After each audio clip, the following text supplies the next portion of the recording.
ট্রাইব্যুনালের চেয়ারম্যান মহোদয় সেটের কিছু অস্বাভাবিকতা উনি প্রথমে নির্ণীত করেন 17 তারিখে, এই মাসের 17 তারিখে উনি প্রথমে নোটিশ করেন যে ওনার সোশ্যাল মিডিয়ার সমস্ত অ্যাপস এবং সেলফোন থেকে সব কিছু লগ আউট হয়ে গিয়েছে। তো পরবর্তীতে যে বিষয়টি হয়, উনি তখন এটা আমাকে অবহিত করেন, সেটা এখনও ফরেন্সিক করিনি, এটা পর্যায়ে আছে। তো সেই আরএডিটাই আমরা রিমুভ করে দিয়েছি।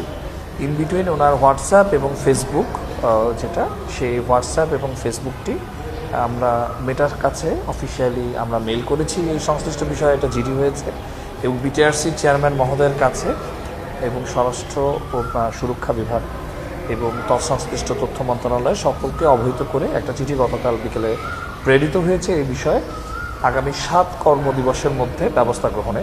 তো ইতিমধ্যে আজকে আমরা বিটিআরসি চেয়ারম্যান মহোদয়ের সাথে দেখা করেছি এবং আমরা ফেসবুকে মেটার সাথে কথা বলে আপাতত হ্যাকারের দখল মুক্ত আছে।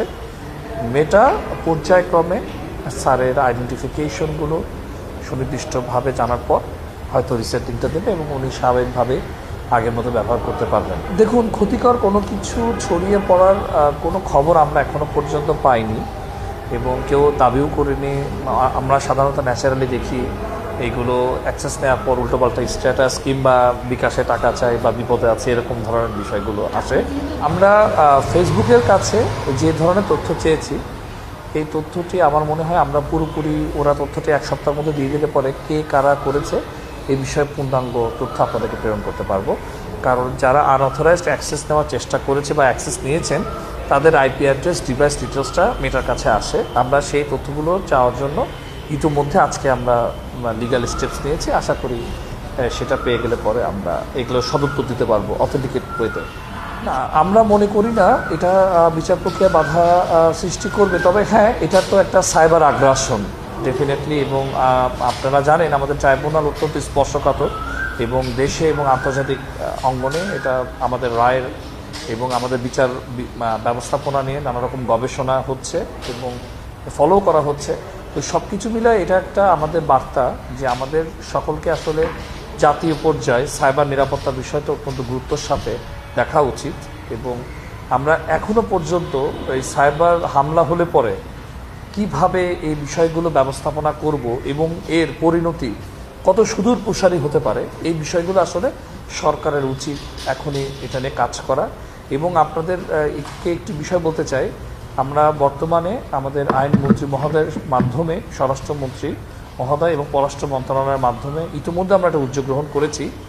আমরা ফেসবুকের সাথে এমল্যাট করার, অর্থাৎ মিউচুয়াল লিগ্যাল অ্যাসিস্ট্যান্স এর ব্যাপারে আমরা ইতিমধ্যে একটা প্রক্রিয়া শুরু করে দিয়েছি।